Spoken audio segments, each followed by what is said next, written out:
Hello, dear students. Once again, I welcome all of you in this session. आज हम लोग class 9th physics के first chapter के कुछ पार्ट्स को डिस्कस करेंगे। लास्ट पार्ट में आप लोगों ने मोशन के बारे में स्टडी किया था। There are the two type of motion. One is uniform motion and another is non-uniform motion. When a body cover equal distance in equal time interval, then such type of motion is called uniform motion. And when a body cover equal distances in different time intervals, then such type of motion is called non-uniform motion. Today we are going to discuss about the type of physical quantities. There are the two type of physical quantities. One is scalar and another is vector. इन दोनों terms को बहुत अच्छे से learn कर लीजिए, बहुत काम आने वाले हैं। First type of physical quantities scalar and second type of physical quantities vector. Scalar क्या होते हैं? वो फिजिकल क्वांटिटीज होती हैं जिनको अपने आप में एक्सप्लेन किया जा सकता है केवल उनके मैग्नीट्यूड से। Magnitude meaning of magnitude numerical value से उनको एक्सप्लेन किया जा सकता है। जैसे हम मार्केट से चीनी लाए 5 kg, ये सेंटेंस अपने आप में बिल्कुल कंप्लीट है। तो इस तरीके से हम स्केलर क्वांटिटीज को एक्सप्लेन करेंगे। The quantity which is only represented bye there magnitude और न्यूमेरिकल वैल्यू। मैग्नीट्यूड कहें या उसको क्या कहें, न्यूमेरिकल वैल्यू। यहां पे जो डेफिनेशन है उसमें लिखिए the quantity which are only represented by the magnitude, no direction. उसमें डायरेक्शन की कोई नीड नहीं है, केवल मैग्नीट्यूड से हम उसको एक्सप्लेन करेंगे। That type of physical quantities scalar quantity. Examples, ये क्वांटिटीज आपके एग्जाम में आएंगे या लर्न कर लीजिए। Example mass, time, distance, speed, volume, work, density, pressure, energy, power, temperature, electric current, frequency. Electric current is a scalar quantity. कोई आपसे कह सकता है कि वायर का डायरेक्शन तो दिखाई देता है, फिर ये स्केलर क्वांटिटी कैसे है? तो इलेक्ट्रिक करंट में जो डायरेक्शन होता है वो वायर का होता है, वो इलेक्ट्रिक करंट का डायरेक्शन नहीं होता। इलेक्ट्रिक करंट का कोई डायरेक्शन नहीं होता है, वो डायरेक्शन किसका है? वायर का। तो electric current is a scalar quantity. Second type of physical quantity is vector quantity. The quantity which are represented by the magnitude and direction both. जिन फिजिकल क्वांटिटीज में मैग्नीट्यूड और डायरेक्शन दोनों से उसको एक्सप्लेन किया जाता है, तो उसे हम क्या कहते हैं? That type of physical quantity is called vector quantity. यहां पे डेफिनेशन है the quantity which are represented by the magnitude and direction both are called vector quantity. Example, position. Position का मतलब मैं जहां पर खड़ा हूं वो मेरी क्या है? पोजीशन है। अगर हम उसको ओरिजिन मान लें तो left, right, in front, back, इस तरीके से जो हमारे चारों पार्टिकल्स हैं, जो चीजें हैं, उनको हम एक्सप्लेन कर सकते हैं। Position. Displacement is a vector quantity. Velocity is vector quantity. Acceleration is vector quantity. Force is vector quantity. Weight is vector quantity. Weight is always acted towards downwards. Momentum is vector quantity. Impulse is vector quantity. Electric field and magnetic field both are vector quantity. अब यहां पर एक confusion आता है, उसको mind में set करना है कि electric current is scalar and electric field is vector, magnetic field is also vector quantity.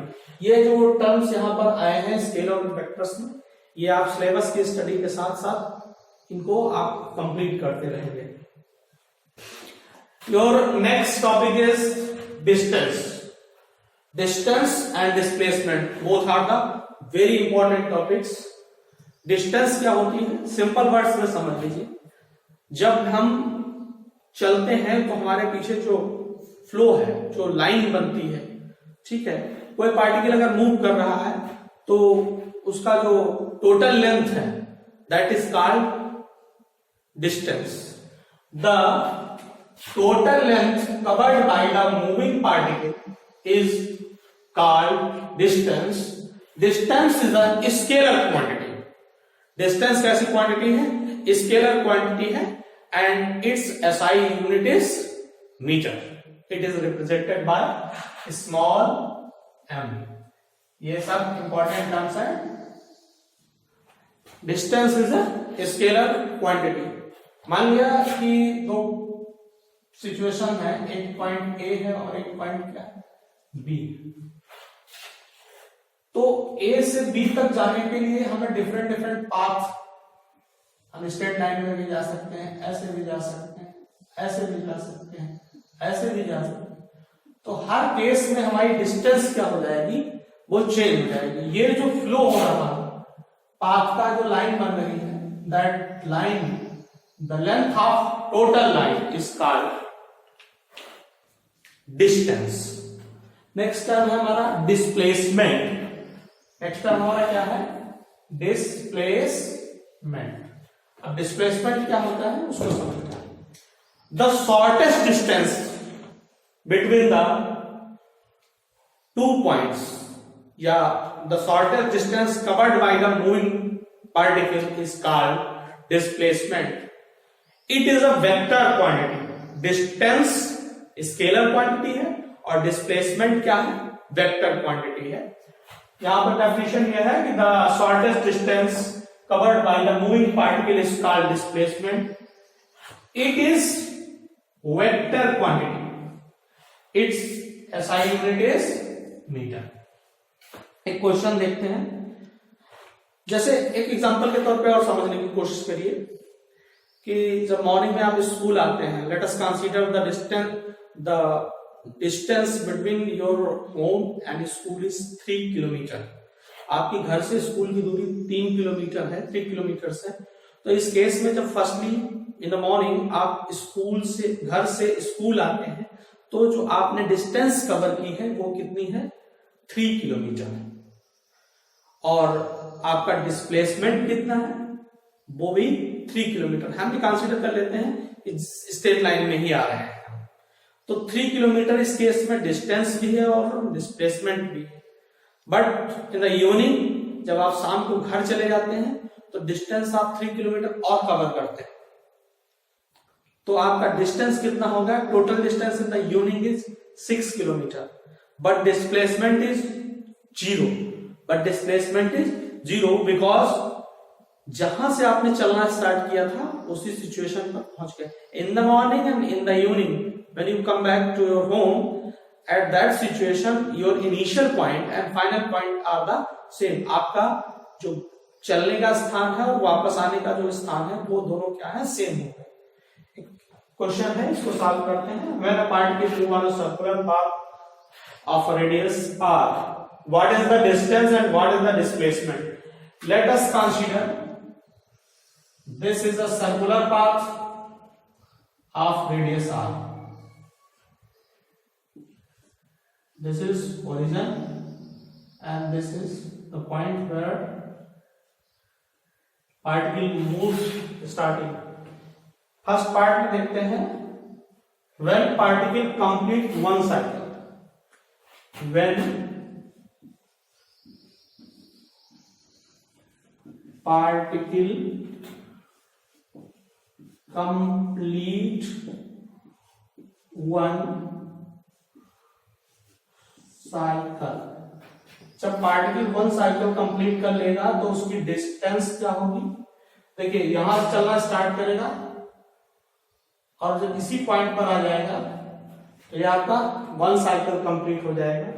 In this case distance is equal to the circumference of the circular path, and you know the circumference of the circular path is 2 pi r, 2 pi r, and this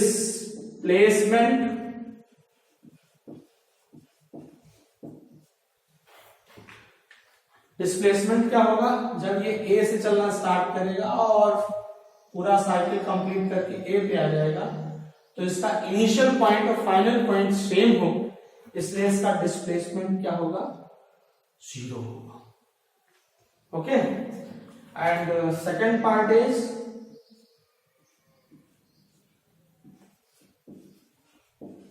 when particle complete half cycle. Half cycle का मतलब है, इस line को और हम extend कर देंगे. अब देखिए, जब पार्टिकल हाफ साइकिल कंप्लीट कर लेगा, दैट्स मीन ए से स्टार्ट करके ये कहां तक पहुंच जाता है, बी तक पहुंच जाता है. In this case distance is equal to, distance क्या होगी, हाफ सर्कमफेरेंस के बराबर होगी. Distance is equal to 2 pi r by 2, 2 pi r by 2, that is equal to pi r. And displacement is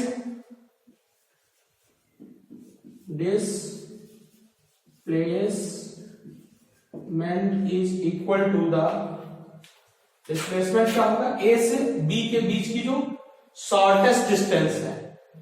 Here the shortest distance is equal to the twice of radius. Twice of radius is equal to the diameter. Thank you.